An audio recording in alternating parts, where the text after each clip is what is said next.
de este medicamento. Y para terminar, para recordar que los biológicos son moléculas grandes y complejas.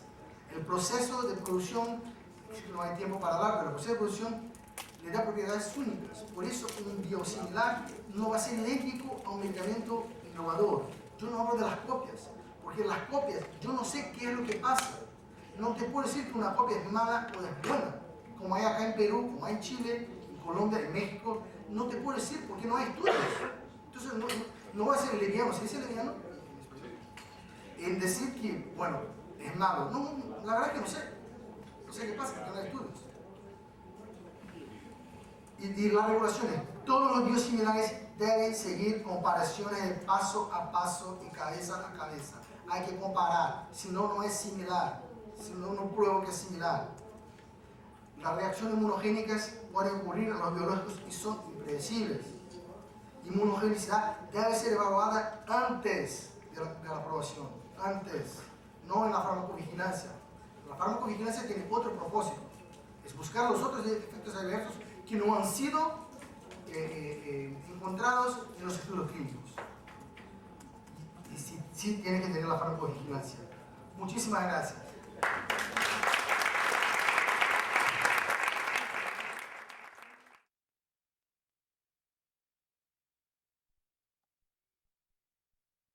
Hemos escuchado 3 muy interesantes exposiciones. Así que yo me imagino que las preguntas estarán muy buenas.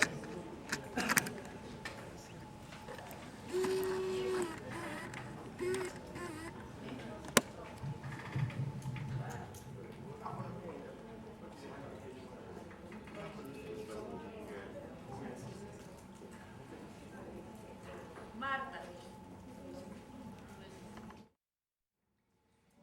Buenas tardes, muchas gracias por las presentaciones. Nos dejan, no sé si más preocupados o más contentos que antes. Creo que más preocupados. Pero bueno, doctor Castañeda, le quiero preguntar qué hacemos los que estamos trabajando con las organizaciones y que constantemente estamos viendo los productos que salen, pues ya no sé si son similares, si son copias, no sé qué es, pero que nosotros no tenemos la capacidad para hacer esta investigación que usted hace tan exacta con cada producto. ¿Qué hacemos? ¿Qué criterio usamos? ¿Qué hacemos? Sí, esa es la pregunta clave y le agradezco mucho que la haya hecho porque justamente lo que estábamos comentando en el almuerzo. Hemos hecho gran cantidad de reuniones, casi todas son las reuniones del autoelogio, nos elogiamos los unos a los otros, de vez en cuando hay algún pleito por ahí para ponerle algo de picante, pero no hacemos gran cosa. Entonces hay que dar respuestas contundentes. ¿Cuáles son los criterios de calidad que tiene que cumplir un medicamento? Entonces, no es lo mismo un innovador que un genérico. El innovador tiene que hacer todo un desarrollo muchísimo más complicado porque tiene que probar su eficacia y su seguridad. Entonces, algo que es crucial en medicina es un aforismo hipocrático, es decir, algo que dijo Hipócrates. No sé por qué nos gusta tanto el lenguaje buscado, pero bueno, que dice primum non nocere, lo primero es no dañar. Nosotros lo conocemos familiarmente como esto de que salió peor el remedio que la enfermedad. Entonces, los medicamentos, todos pueden dañar. Pero no solamente los medicamentos, todo lo que es fármaco. ¿Qué quiere decir fármaco en idioma español? Es una sustancia ajena al organismo que entra y que modifica el organismo. Y se llama tóxico cuando es un veneno. ¿Cuál es la diferencia entre el fármaco y el tóxico? La dosis. Sin embargo, a veces lo que funciona bien en un paciente va a funcionar mal en otro. Voy a hacer una analogía muy simple. El alcohol, hay personas que no pueden tomar vino tinto porque les duele la cabeza y hay aquellos que se acaban 2 o 3 botellas y les duele la cabeza pero hasta el día siguiente. Entonces, por eso necesitamos el estudio clínico. ¿Qué puede hacer entonces una asociación? Lo que necesitamos es empezar a tener talleres de capacitación. Es decir, ciertos grupos de pacientes, esto no puede ser para todos porque en grandes auditorios se pierde, ¿sí? sino empezar a hacer cosas donde tengamos un checklist. Es decir, ¿qué le tengo que pedir a un medicamento para que yo lo pueda utilizar con eficacia y seguridad? Y esta información me la tienen que dar dos partes. Me la tienen que dar, o si no hay que atacarlos en justicia. Una es la agencia reguladora, que tiene que decir, ¿por qué aprobaste ese medicamento? Dame los estudios, que no nos vengan con esto que es confidencialidad por cuestiones industriales. La forma de hacerlo sí, la ingeniería que usaron sí, los resultados clínicos no. Esto tiene que ser una información pública. En Estados Unidos, en Canadá, en Japón, en Europa, esto es público, se accesa por internet. El otro que nos tiene que dar toda la información es el laboratorio fabricante o el comercializador. En América Latina tenemos que tener mucho cuidado, porque muchas veces los medicamentos los traen quién sabe de dónde y los trae un comerciante. Lo de comerciante no es peyorativo, simplemente es una persona que se dedica a vender y a comprar y que no conoce de medicamentos, que quizás le estaba vendiendo sillas de ruedas al gobierno y de repente ve que el rituximab puede ser un buen negocio y que por ahí en la India están fabricando uno que es barato y se lo traen. Igualito que como si estuviera vendiendo termómetros o si estuviera vendiendo tela adhesiva, etc. Los medicamentos, como ya hemos visto, son peligrosos. Entonces hay que exigirle a la autoridad sanitaria y también al laboratorio. Y si el laboratorio no da la información, entonces podremos pensar en atacarlos en justicia. El problema es que esto es muy engorroso y muy caro.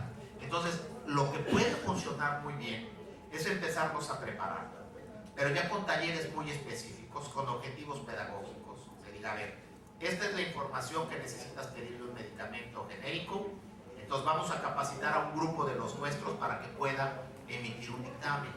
Esta es la información que se le tiene que dar a un medicamento biosimilar, vamos a capacitar a un grupo de los nuestros para que lo pueda tener.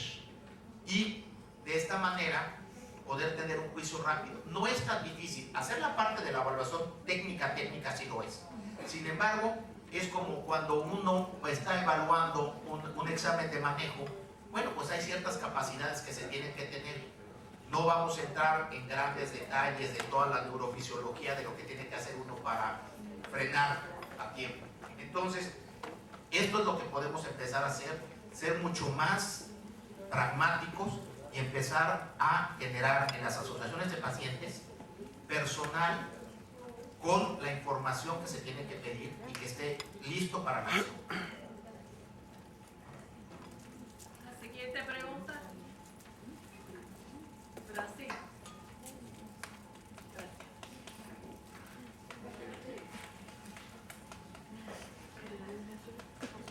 Eu prometo falar devagarzinho para todo mundo entender. Meu nome é Priscila Torres, eu sou do Brasil, do Grupo Encontrar.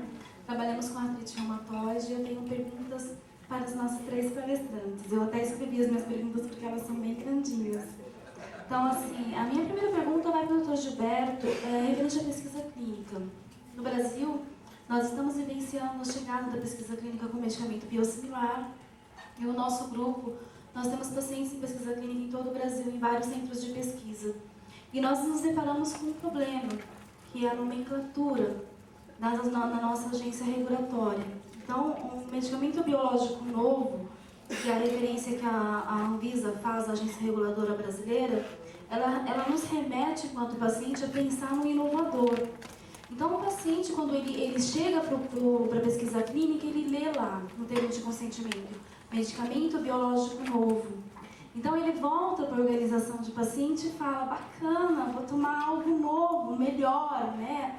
É uma inovação, quando na verdade se trata do biosimilar. Então, a nossa dúvida seria, como que tem sido a pesquisa clínica nos outros países? Como que está sendo o esclarecimento do paciente? Ele está sendo orientado que ele está recebendo um medicamento biosimilar? Quando ele lê o termo de consentimento, ele tem consciência que se trata de um medicamento biosimilar? E ainda na pesquisa clínica, eu sei que no Brasil, assim, a gente tem algumas orientações, a gente tem algumas informações que existem pesquisa clínica acontecendo, o paciente nunca, em artrite reumatoide, o paciente de artrite reumatoide na pesquisa clínica, ele nunca recebe, raramente ele recebe o placebo. Então, a gente tem alguns pacientes, eles entram, quando tomam medicamento biosimilar, alguns recebem DMARDs, que são os medicamentos modificadores da doença. Então, eu tenho uma dúvida. Como que é a pesquisa clínica do biosimilar? Existe dentro do estudo clínico o paciente recebendo biosimilar e produto comparador para ter o desfecho da pesquisa? Ou como que tem sido isso? Posso falar uma coisa antes? Primeiramente, esse problema da...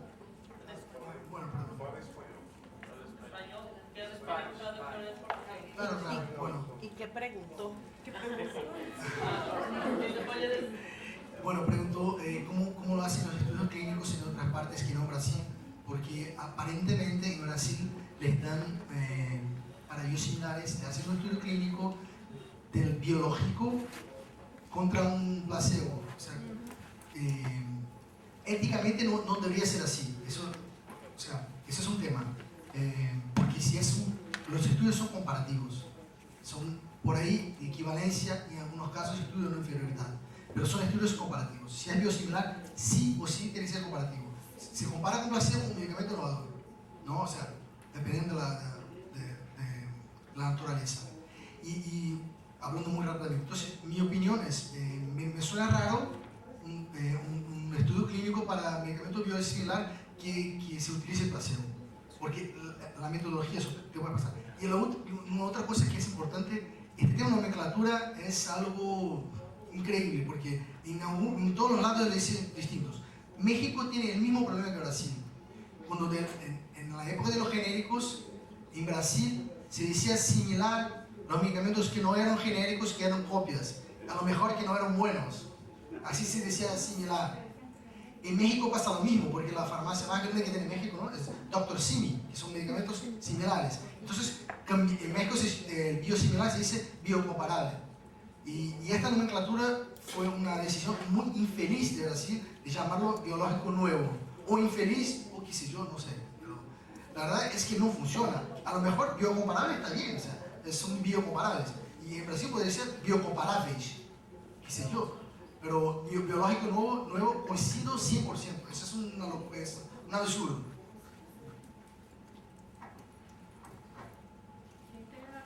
Algo importante para los pacientes que participan en un estudio clínico. Y aquí es una cuestión que sí tenemos nosotros que educarnos y educar también a los pacientes. Existen toda una serie de protecciones para el paciente cuando participa en un estudio clínico. Primera cuestión, la dignidad de la persona humana no es negociable. El conocimiento que podamos obtener en un estudio clínico no puede ser más importante que la dignidad y la integridad física de la persona que participa. Entonces tenemos 3 documentos importantísimos. El primero es la Declaración de Helsinki. Esta la pueden consultar en internet, es un poco aburrida, pero nos va a dar todos los derechos que tiene un ser humano al participar en un estudio clínico. Violar la Declaración de Helsinki es un crimen internacional. Entonces, esto es muy importante. Segundo elemento es la ley de investigación clínica en los distintos países. En el Brasil existe, también es conveniente conocerla, como asociaciones de pacientes. Ahora, el paciente que va a entrar a un estudio, ¿cuál es el documento que tiene que analizar y que tiene que ser asesorado? Es el documento que se llama consentimiento informado. Entonces, aquí el consentimiento informado hay que tener cuidado, porque muchas veces el paciente, como usted menciona, está muy contento de que le van a dar algo nuevo y no lee bien este documento. Es como un contrato. De hecho, tiene que haber 2 testigos, por lo menos, al momento de la firma del consentimiento informado. Muchas veces el testigo es simplemente alguien que firma algo muy latino. Así aquí, así es bonito. No. Entonces, los testigos tienen que asesorar también al paciente y el médico. ¿En qué estoy participando? El propósito del consentimiento informado es de que el paciente entienda todo lo que le va a hacer. El consentimiento informado tiene que haber sido aprobado por el comité de ética del hospital. Entonces, el paciente tiene que leer ese consentimiento informado y el paciente tiene que saber que en el momento en que se quiera retirar del estudio, se puede retirar. No tiene que dar absolutamente ninguna justificación. El paciente dice, yo ya me quiero retirar porque tuve eventos adversos, se retira, hay que reportarlo. O yo ya me quiero retirar porque voy a ver el Fla-Flu en la televisión, se puede retirar. Así de este nivel, lo único que cuenta es su voluntad. Entonces, es muy importante que eduquemos bien a nuestros pacientes, porque a veces somos víctimas del exceso de entusiasmo. ¡Ah, algo nuevo, yo tengo algo que me está afectando mucho, que quizás me muera! Y entonces uno tiende a entrar en esto y muchas veces, como usted dice, no le están dando nada nuevo, le están dando un biosimilar. Y el paciente cree que va a ser un tratamiento de vanguardia. Entonces, hay que entrenar también a nuestros pacientes, hay que hacer pequeños talleres donde practiquemos esto del consentimiento informado. Esto es como leer un contrato y firmarlo, pero con la ventaja de que siempre nos podremos retirar del estudio y el médico y el hospital tienen la obligación entonces de darnos la mejor opción de tratamiento. No nos pueden dejar sin nada. Y si lo hacen, violan la ley de salud del país, violan la declaración de Helsinki y esto es un crimen.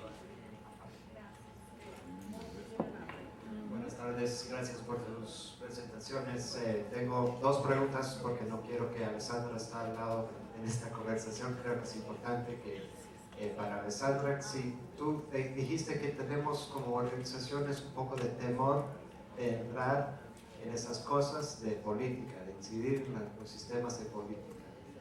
Este tema de biológicos, biosimilares, tan complejo como es, nos da más temor en los años de tu experiencia. ¿Dónde estamos como organizaciones de pacientes para poder hablar bien de este tema? Sí, yo creo que nos da mucho más temor por varias razones. Uno es porque es muy técnico y nos sentimos que no lo tenemos suficiente información para hacer buenas decisiones. Y la información, mucha de la información viene de la industria farmacéutica y tenemos temor que la información está mucho más a un lado que a un otro. Porque no lo podemos evaluar la información muchas veces que estamos recibiendo, ¿verdad? Otra parte es, de vez en cuando es más fácil que nosotros continuamos con lo que siempre hemos hecho. Y eso es apoyo al paciente, apoyo emocional, apoyo de la familia. Y eso de estar en vanguardia, enfrente de algo como la ciencia, para muchos grupos como nosotros que no somos científicos, es un desafío no solamente para entender el tema, pero también para pensar que es parte de nuestra misión. Y yo diría que si nosotros somos defendedores de derechos y la calidad de vida de pacientes, tenemos que poner también en nuestra tarea que entendemos lo mejor que podemos entender, que lo podemos hacer talleres con pacientes sobre ensayos clínicos y nuestros derechos dentro de ensayos clínicos.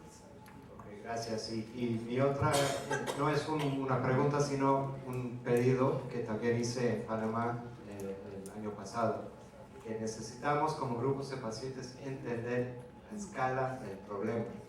Entonces, yo tengo entendido que hay 14 biosimilares en el mundo aprobados así con normas buenas, 14.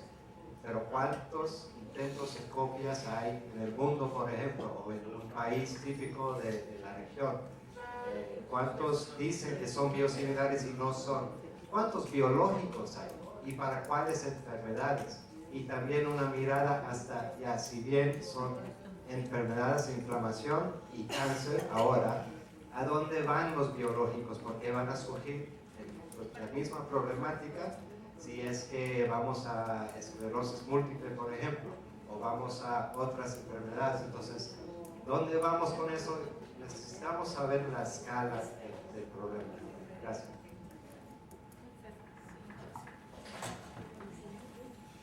Ok, la escala del problema, bueno, es que hay también de biológicos a biológicos y tenemos que tomar en cuenta con qué enfermedad estamos tratando. Entonces, uno de los, quizás el biológico con mayores problemas es el Botox.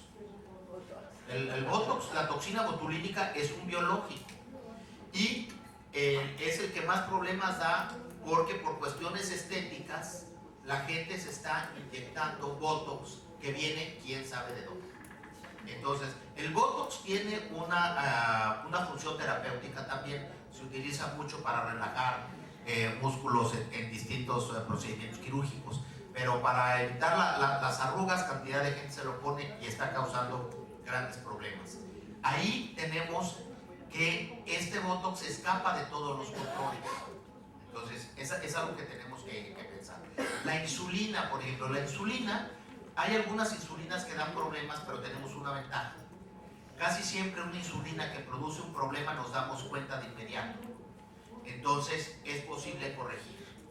El gran problema viene con los biológicos que se utilizan para el cáncer. Porque aquí hay inclusive actitudes tan cínicas como diciendo, pues si el paciente de todas maneras se va a morir. Bueno, si eso es así, no le demos nada y no gastemos dinero. Entonces, pero el problema es justamente cómo podemos entonces nosotros hacer un control de este tipo de medicamentos. Por eso, aquí hay que ser tan exigente con la agencia regulatoria, porque sí ya surgieron copias en el caso de rituximab, y el rituximab se utiliza para ciertas enfermedades de tipo oncológico. Y en América Latina no llevamos la cuenta de nada. O sea, ni siquiera sabemos cuál es nuestra basal. En nuestro grupo acaba de terminar un estudio sobre los eventos adversos del rituximab innovador y es muy curioso porque nos va muy bien a los latinoamericanos. Tenemos mucho menos reacciones adversas que las reportadas en Estados Unidos o en Europa, al mestizo mexicano, por lo menos.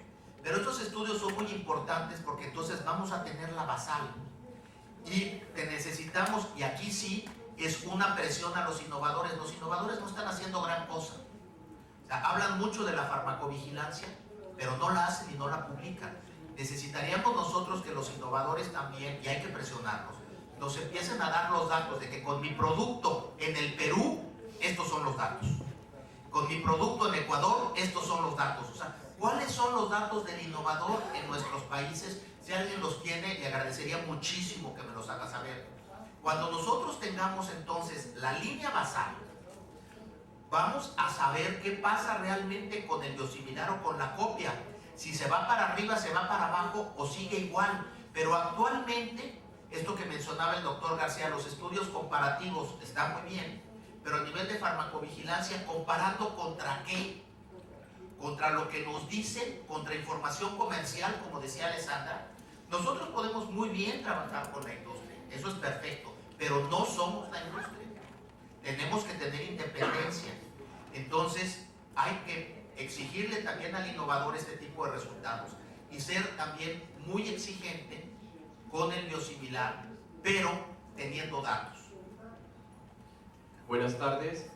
Muchas de las organizaciones de pacientes somos conscientes de los riesgos que tiene una legislación laxa, pero ¿qué podemos hacer nosotros desde las ONG si tenemos en cuenta que el gobierno, que es el encargado de hacer esta regulación, no tiene interés en que salga algo fuerte, sino piensan en el tema económico, que es mejor que entre mucho más mercado, se disminuyan los costos y les rinde mucho más la plata? Además, cuando los pacientes intentamos hacer algo, empiezan toda la campaña de deslegitimación, donde lo que hablaban ahorita, no tienen conocimiento, ustedes quien los capacitó, cuáles fueron los estudios clínicos que ustedes hicieron como pacientes, y tendemos a sentirnos impotentes. ¿Qué podemos hacer ahí cuando realmente existe un conocimiento, existen conceptos de la OMS, de la EMA, incluso de la FDA, que van en otra línea a lo que pretenden hacer las regulaciones de pacientes? Y para el otro aspecto, con lo que decía el doctor Ricardo, después de cuando ya entren, tampoco hay sistemas de farmacovigilancia efectiva. Son farmacovigilancias débiles que no recaban los datos que se necesitan. Los pacientes,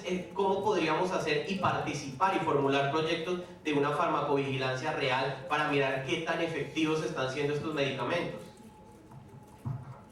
Eso es la clave, ¿no? De advocacy. porque no hay un gobierno en el mundo que quiere gastar suficientemente dinero para curar todo su pueblo. Entonces, y siempre van a buscar medicamentos más baratos que el pueblo va a aguantar. Y nuestro silencio es un testigo a que estamos aceptando menos de nuestros gobiernos después de todos los compromisos que se lo hicieron con nosotros. Entonces, esa es la clave de advocacy. Y la primera cosa que lo van a hacer para ONGs es decir que van a decir 2 o 3 cosas. Uno es que no sabemos, 2 es que no somos legítimos y 3 que no es importante. Y la única manera, yo veo, y los éxitos que tenemos en el mundo entero para hacer esas cosas, las mejores prácticas son varias, pero son muy, muy importantes. Uno es, somos ONGs hablando por pacientes, pero si nosotros podemos capturar las historias de los pacientes, así que los pacientes son testigos para sí mismos, en la media y en frente del gobierno y los tomadores de decisión, son ellos que van a convencer muchos porque son ellos que están haciendo la lucha para sí mismos.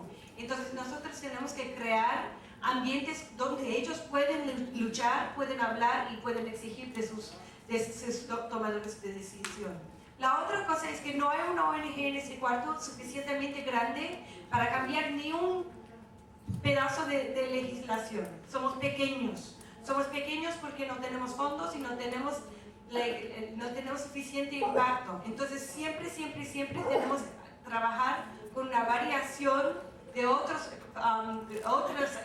organizaciones como las sociedades médicos, científicos y otras personas afectadas por la falta de buena legislación de parte del gobierno.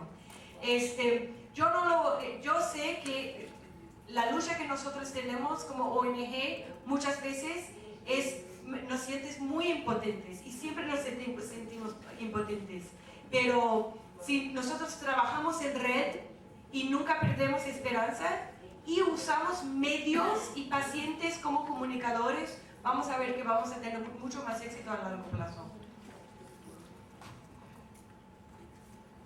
Hablando de un modo general, muy bien que habló Alessandra, yo creo que hay puntos que tenemos que ver con mucha tranquilidad. Para sostener cualquier iniciativa en este sentido, yo sugiero que sea con base científica. Sin base científica va a ser ruido, nada más.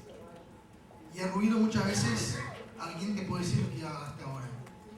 Estás hablando de lo que no conoces. Entonces ese es un tema.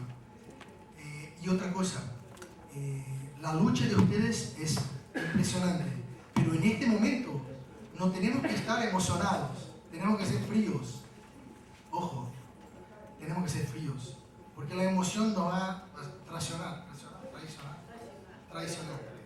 Entonces hay que hacer las cosas con mucha tranquilidad, si no, no logramos nada.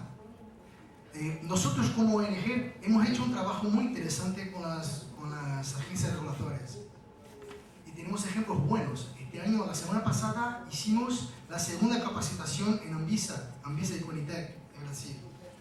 ¿Y qué es lo que estamos haciendo nosotros? Hincapié de las cosas que son importantes para analizar un estudio clínico de no inferioridad, por ejemplo, o de equivalencia, que son estudios parabiológicos. Entonces, las agencias reguladoras, eso es otro tema interesante. Mira, escribir una ley no es difícil.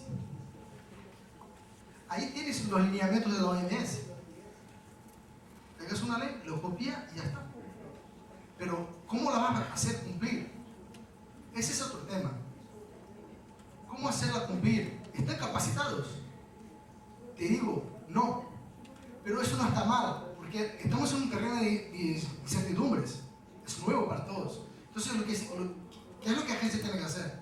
Técnicamente, no estoy hablando político, porque si hablar políticamente, no salimos de acá. Nada.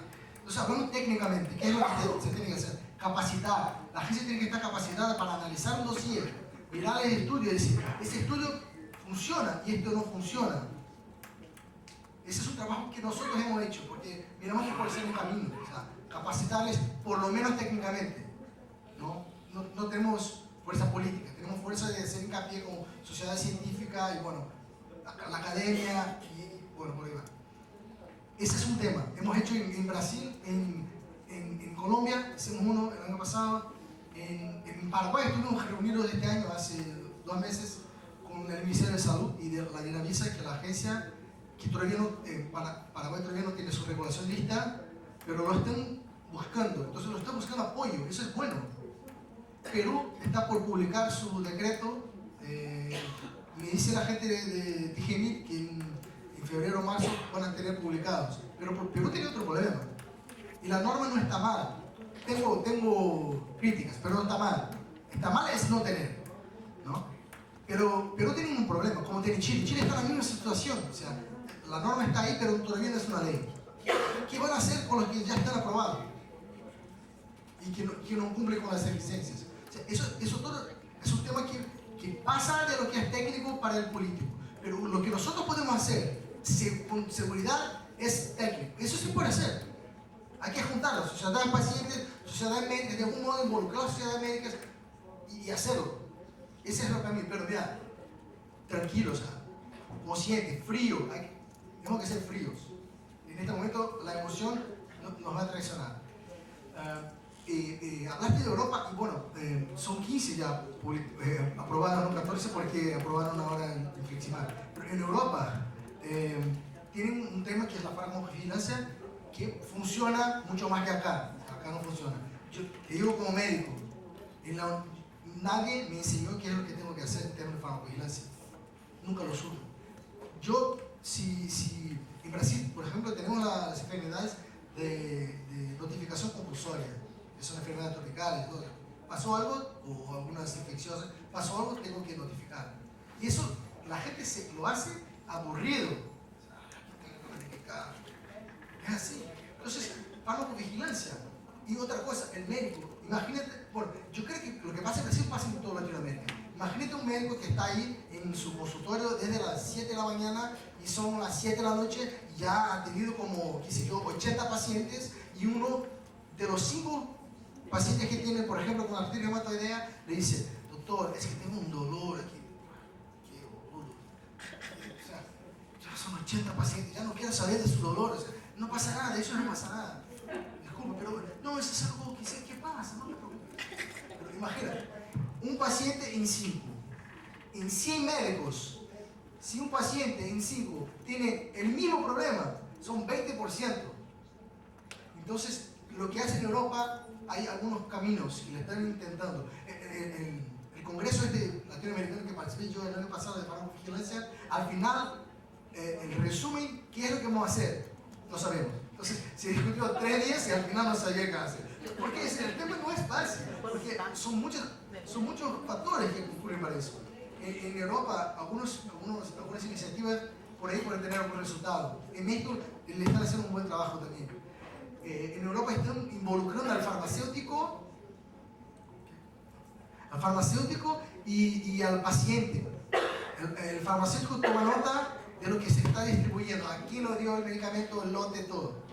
Y el paciente, además de reportar a la compañía, porque eso es parte, en una guía de autorización, de regulación de medicamentos biológicos, la compañía que somete un medicamento a la aprobación tiene que tener planes de farmacovigilancia, planes de gestión de riesgo, mitigación de riesgo, o sea, cuidar, trabajar con las personas, con los pacientes, con sus cuidadores. Entonces, el paciente reporta a la compañía y también al Estado a través de qué sé yo, formulario, no sé, a través del farmacéutico. Eso puede ser un buen camino, porque lo que puede ser tontería para el médico en algún momento, y ahí tenemos que perdonar de algún modo, por favor, aunque no sea totalmente ético, lo que pasa con el paciente se reporta y al final se tiene una base de datos. Y si fue un paciente en 100, por ahí no es algo, puede ser que no sea tan importante y haya pasado por un otro tipo de situación, a veces por algo que tomó, que comió, no sé, o algo que no durmió bien, pero si es significativamente estadístico, ahí tenemos un efecto adverso. Entonces, porque eran 2 cosas que hablaba, perdón, sí, ya fui al mate y volví, pero En resumen, los pacientes tienen mucha fuerza, muchísima fuerza, pero sin emoción, con emoción la fuerza pierde. Tienen que trabajar científicamente. Llame a las asociaciones médicas. Los médicos tampoco quieren prescribir medicamentos que no están comprobados. Ojo, son sus aliados.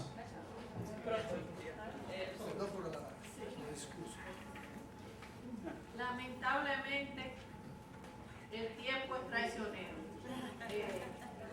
Les agradecemos mucho, pero antes de terminar, yo quisiera que brevemente, muy condensado, cada uno de los tres expositores nos dijeran qué es lo más importante que ustedes consideran de su tema, que no debe pasar inadvertido para la audiencia. Nos vamos a empezar por el doctor.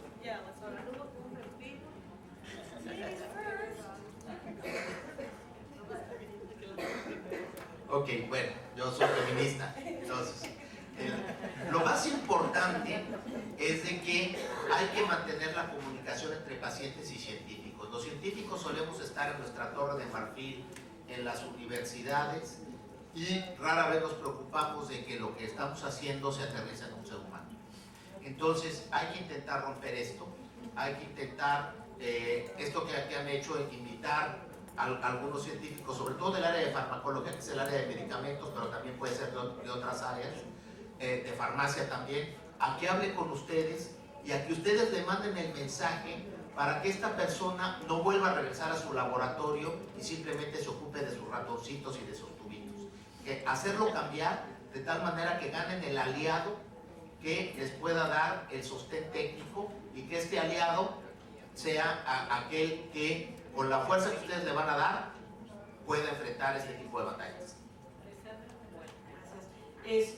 Yo creo que son unos puntitos rápidos. Uno es que tenemos que aumentar o mejorar nuestras comunicaciones con médicos y sociedades médicas, así para mejorar la parte técnica de lo que nosotros hacemos. Eso es algo bien importante.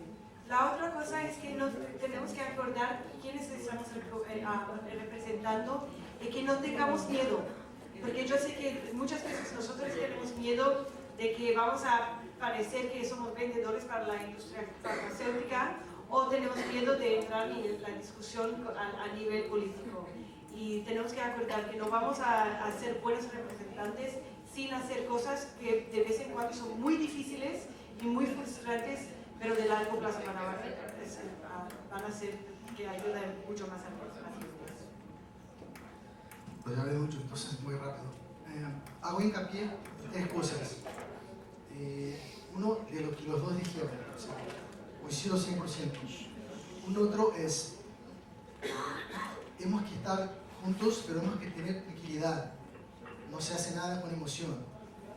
Y el tercer, nosotros ponemos, Gilberto trabaja junto conmigo en Terapio, como ONG que trabaja con